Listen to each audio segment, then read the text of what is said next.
cherish all the time you spend, you tuned in to. It's time again to cherish all the time you spend, you tuned in to. It's the number one podcast. The topics of discussion when we broadcast. So all them artificial man jokes, we do it natural from the concrete to a public standpoint. Real, wherever you're from, life is coexisting, but to know the real, you just gotta listen. Wherever you're from, life is coexisting, but to know the real. What's up, everybody, and welcome to the 52 Scott Podcast. I'm your host, K Money, and in the building with me, my co-host Slash, Freddie G, and Comedian 96. Collectively, we are the Mind of Men. You can find us on X, formerly known as Twitter, at 52 Scott Podcast, Instagram and Facebook, the 52 Scott Podcast, and if you're on YouTube, don't forget to like and or subscribe. What's up, fellas, and welcome to another True Tuesday episode.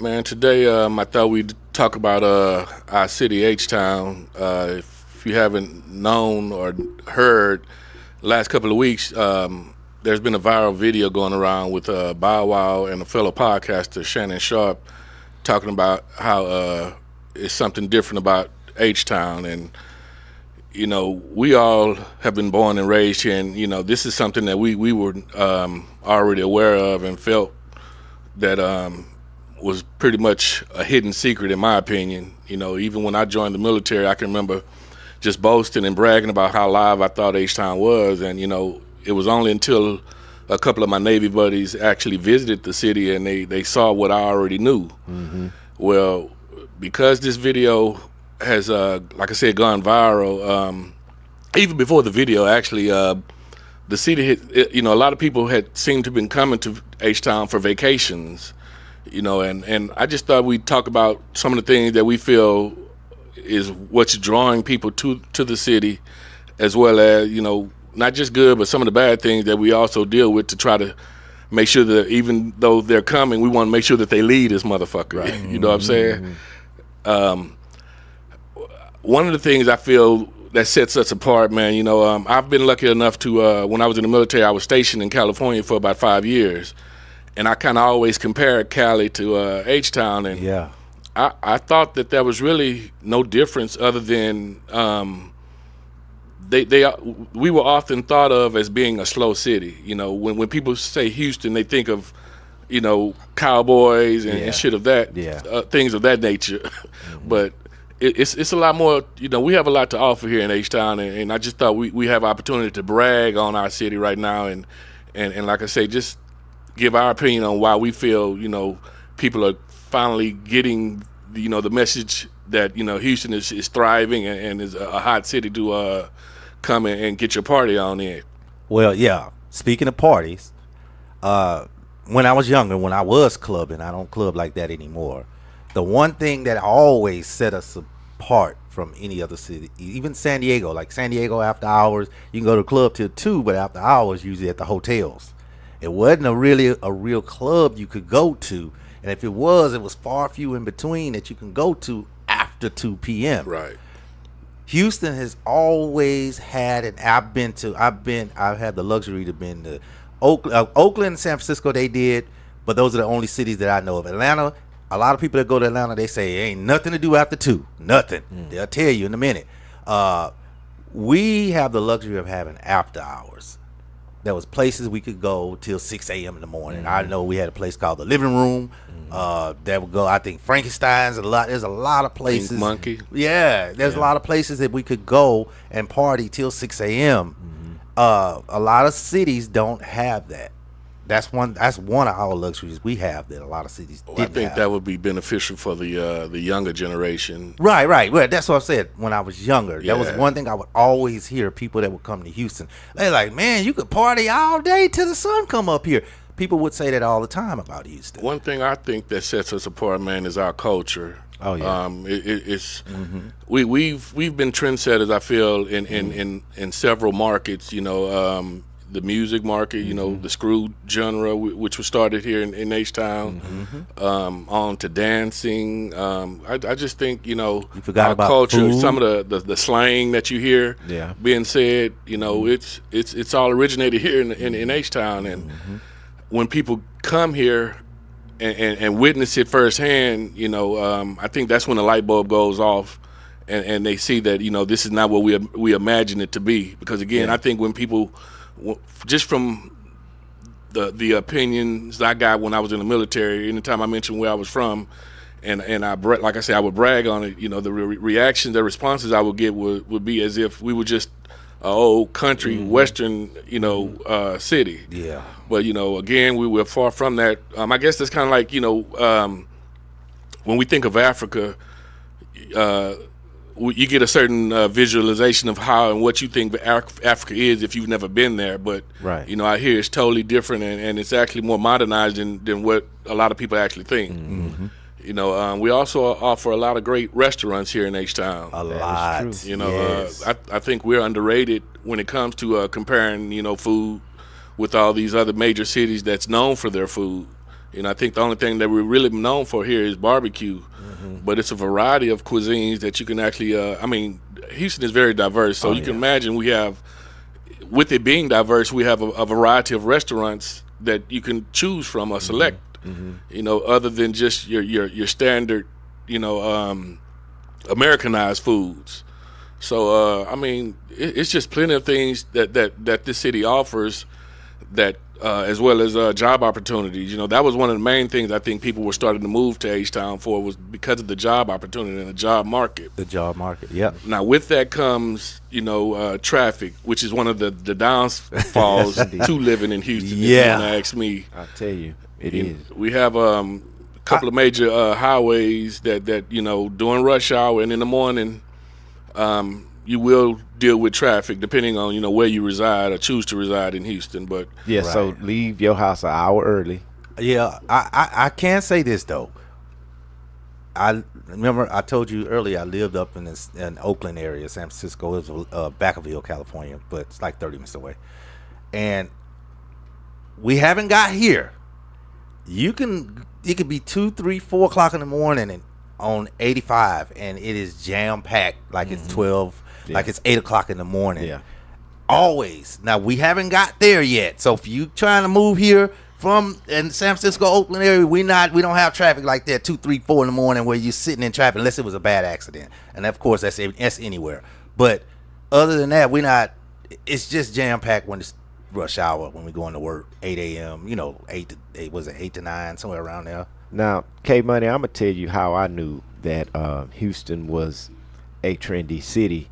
It started from, I was a kid years and years and years and years ago, and man, I didn't know nothing about a vehicle besides the cars my parents had, Right. And then I start, living in the neighborhood. You're gonna see cars, and they gonna have them painted. Remember it wasn't candy paint back then. It was like not even pearl, but it was It was a pearl, wasn't it? no, it had flakes. Flakes. Oh, the flakes. Oh, yeah, the It was flakes. flakes. Yeah. That started the paint. It wasn't candy paint. It was flakes. Flakes. It was 5 vision mirrors. So you had a mirror in the front, like your rear view mirror, but it had 5 different portions where you could see all across the back of your window in these mirrors. You could see every angle. There was also the French antennas. Yeah. Y'all remember the French antennas? Oh, yeah. And of course, this is what started the era of elbows. So now when y'all see these guys out here and they got, rims that stick out 20 feet past the car. Well, they didn't used to do that. It started out as it was really a thing to where you couldn't ride these rims if you wasn't a real dude, street dude. Let me use that. If you wasn't a street cat getting street money, you weren't supposed to ride these rims. That's what that era was back then, and this is 80s. So now it's changed, and even so back then it was a certain type of vehicle you had to put these rims on. Yes, sir. Now they putting them on anything. Any and everything. And I'll tell you, as a true live Houstonian that's been around the hood and seen swingers, some of this shit looks dumb and stupid. How some of these cats is putting these rims and they sticking out too far. Now I'm not hating on because you got them and what you paid for them. It just don't look good. The Hey, but shit's the rims retarded. shouldn't cost. They shouldn't be on a car that they cost more than. Right. The car should be at least worth $60,000-$70,000 Right. if you're gonna put these rims on there. Now the rims ain't that much. The rim you might can get you a set for $2,500, $3,000, something like that. But damn, make sure that the motor costs more than the. You understand what I'm saying? Yeah, I get it. But yeah. So Houston is a very trendy city, and I mean we start trends, but we were able to see this as kids, and I think that's what made a lot of people from Houston talented, or just having the mindset to want to do something, because we've seen people do stuff. It's not a lot of cities, and I guess what I'm trying to say is we are very influential. There's been a lot of different influential things to take place in Houston that keeps us on this same little wave where we got to have more than just being a regular city life, So, K-Money, I got a question for you. Yes, sir. When Shannon Sharp and Bow Wow was having their discussion, I did see it. I saw it, by the way. And when they were having their discussion, they also mentioned that they thought about moving to Houston. Right. So I got a question for you. When they were saying Houston was live and Houston was all of that, and I'm paraphrasing here, Right. what do you think they were talking about? Because they were never specific about what they were talking about. But it was clear that they were on the same page and talking about the same thing, but they never specified what they were talking about. That's facts. In my opinion, and I also saw that interview. I presume that they were speaking of the women here in H-Town. Yeah. And again, this is something that we've known for a while, that we've definitely had some fine women in our city, and not just the females, but I think also that club scene that they were at, just how we club is I ain't gonna say it's different, but our culture goes along with how we club out here, and we just do things our way, man, and I just feel it's live. I'm being biased. I can't stop bragging about it, but I'm happy that we're getting the exposure finally that we're getting, because I just feel it's long overdue. So you don't think that? Think about when we. So first of all, before I even go there, first of all, I actually believe that we've already gotten the exposure. I think that certain individuals on a certain level of fame that you wouldn't expect Right. to speak on Houston in that way makes us feel like we're now just finally getting our exposure. I think, honestly, we got our exposure, but this is gonna sound crazy. I think we got our exposure from the Ghetto Boys. Yeah, they had a lot to do Let me with it. tell you why. Now, the exposure that we got is that we were dangerous, that this was a dangerous city. Mm-hmm. But I think that the world looked at their map and saw Houston, Ghetto Boys. And I say that because I too was in the military, as we know. Mm-hmm. And when I would tell individuals where I'm from, yeah, I got the country part down, to where, man, y'all kind of country down there. But I think that they just looked at it from a region standpoint of where we Texas. were on the map. Texas. Where we were Right. on the map. We were considered down south. We were and in anything Texas. down south Cows and horses. is country. Country, Right. right. You understand what I'm saying? But what I also would get is the Ghetto Boys. Man, Fifth Ward rough, Fifth Ward did. Yeah, Then yeah. you had to kind of let them know, hey, we got Third Ward, we got Fourth Ward, we got South Park, we got. And South you got to Lawn, kind of, yep. you got to kind of lace them up and let them know we're bigger than just what the Ghetto Boys are talking about too. Right. But I think the Ghetto Boys is what really got the focus, and then the trends, the when the trends and stuff start happening, I think that's the screw era, man. Now I would say, as far as the females, because if I listen to Shannon Sharp and he Bow Wow kind of compared it to the women in Miami And Atlanta. and Atlanta, and said no, it's Houston.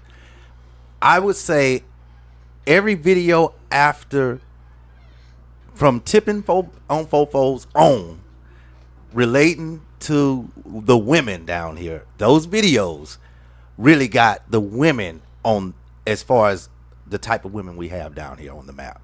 Every video from tipping on Fofo's, everything after that as well. I think in Texas and California, when it comes down to the women, I think, to me, that's where the running mate is in California.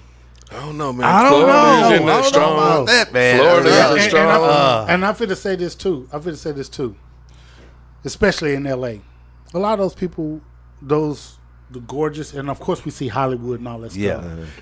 A lot of those people are from other places trying to make it famous. In Right, LA, right. So they're Yeah. not originally They're from not there. from So LA. now let me show you something about H-Town. Where do y'all see them at? The girls that they talk about, where do y'all go and y'all see them? Because I don't see them. Well, I'm married and I stay at home. But I'm saying, I see him at Walmart.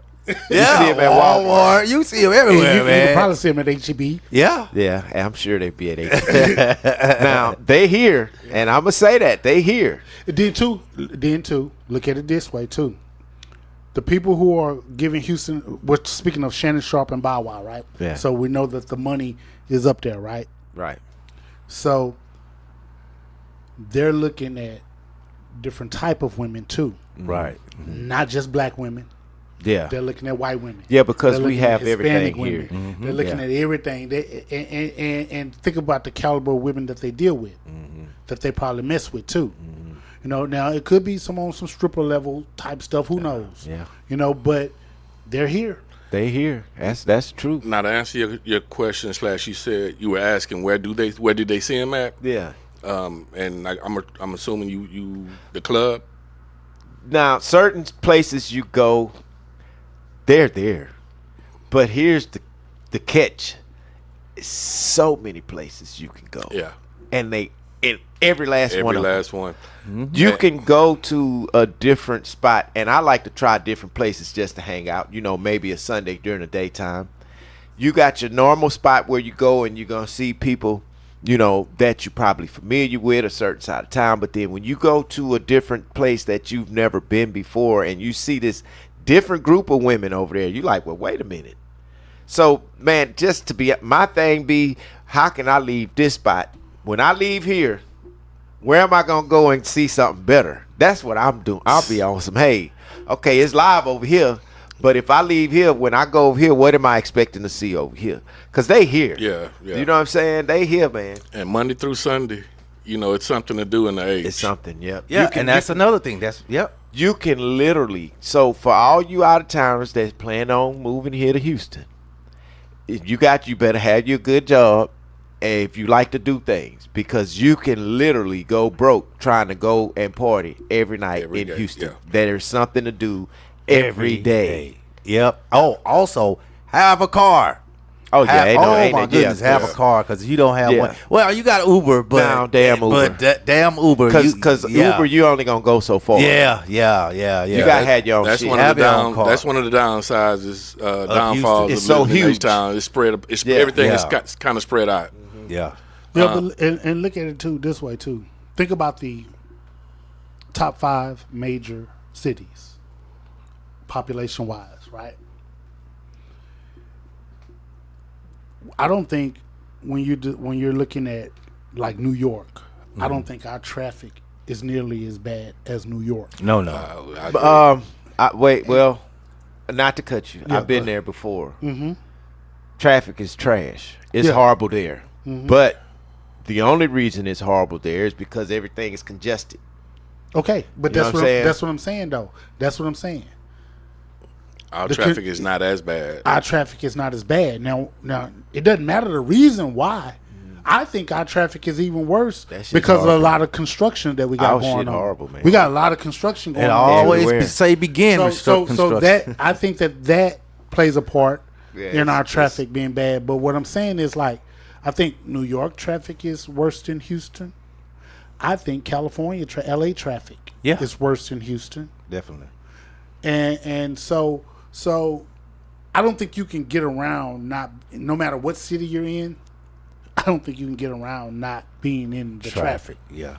And currently, H-Town is the fourth largest city. It's probably gonna pass that up in a little while. we're behind Chicago, and that's just by like 300,000, which I think we'll probably surpass pass that in the next 2 years. That's right. Another benefit of living in H-Town is the cost of living. You mentioned one of you guys mentioned having a lot of money. So, like I did mention earlier, the job market was pretty fair and decent down here. So that's another thing that's drawing folks down here to the H is the cost of living, because in Cali we know it's expensive to live in California, and I was fortunate enough to have a townhouse in Cali, and I coincidentally got the same model here in Texas when I moved to Houston, and the price range was extremely different, and that opened my eyes right there, and that's kind of when I really saw the difference in regards to the cost of living. It was probably about $500 difference. That's good. Yeah. And I had a 2-bedroom apartment in Cali. Oh, I remember that. Oh. And me and my homeboy had a 2-bedroom, and man, the rent there was in the 90s. in the 90s. 2000. No, early 90s. No, it probably was about 18, 16, 1600. Yeah, I think it probably was about 14, 14, like that. 1600 in the 90s. Uh-huh. Yeah, 1650. I think it was 16. Yeah, I knew a couple of people that lived there, but they lived that Hollywood lifestyle. I so lived to in the speak. hood too. Yeah, well, that's. But you think about the small homes, a 3-4 bedroom home in California is $1 million. You know what I'm saying? A single family home in California is worth $1 million. Well, That's true. it's $1 million is what the price tag is on it. It's so crazy. My brother was playing. I think it was $15.50 or something like that. We were paying $15.50 in California. My brother rent was $230 here in Houston. This is in the 90s. $230 compared Well, where to did he live in the 90s with $230? Woodfair. But wait, believe it or not, Woodfair Woodfair was nice. It was in the nice 90s. back then. In the 90s, it was nice. Yes, it was. Yeah. Yeah, it was nice. Hey, I'm finna tell y'all a little story. Yeah. And this is okay. So I know an individual, right? And remember, I forgot which one of these hurricanes had come. I want to say it was before Harvey, but this was like in the early 2000s. I can't remember. I want to say Hurricane Ike. So this individual was living in the hood in some pretty shabby apartments, right? Mm-hmm. And so his apartments was affected by the hurricane really, really bad. So he had to get assistance to be relocated somewhere, right? So what they were doing was putting people up in hotels, Right. In hotels, Kind of like FEMA. yeah, right. And so he called me. He's like, man, what's up, man? You know, everything fair with you, blah blah blah. He said, man, my place got messed up. He said, but they put me up in a hotel. He said, man, you ain't gonna believe where they put me. I said, where they put you? He said, they said they had to put me where I was equal. These are his words. Where I was equally living in. I said, man, where they put you? He said, man, they put me in Ladette Motel. Oh no! Wow. Oh my God! Now, for those who know where Ladette Motel is You do located, not sleep in that bed at all. You don't close your eyes. You don't close your eyes nothing. to You that, just man. hit and go. he And said, that's it. man, they put me in Ladette Motel. Ew. And Ladette Motel is Full of fiends. Is a dope fiend yeah. rundown Yeah, motel it's in the hood. in Third Ward. on a corner. I'm glad you mentioned hurricanes, Freddie G, because that's something that we definitely will experience pretty much every year in Houston. It's hot weather during the summer. Definitely it's hot, but we have hurricane season, and again, we don't deal with major hurricanes every year, but we will deal with, at least 2 or 3, that may affect Houston, every year. So that's, again, just one of the things that you may want to consider if you are thinking about moving this way. Again, Houston is a big city that's growing every day, and it has a lot to offer. And I think it was one of the best kept secrets in America, in my opinion. And I could be biased in saying that because I think everybody's proud of the city that they're from. But H-Town finally is getting the notice that I think it's been long overdue for, and I'm just proud to be a Houstonian. Appreciate y'all joining us, man. Come back next week. Peace. This concludes another True Tuesday episode, and be sure you tune in tomorrow for another episode of Women Wednesday with Freddie G. Don't forget to follow us on X, formerly known as Twitter, at 52 Scott Podcast, Instagram and Facebook, the 52 Scott Podcast, and if you're on YouTube, don't forget to like and or subscribe. And to all my 52 Scott faithfuls, it may be new to you, but if you heard it here, then you know it's true.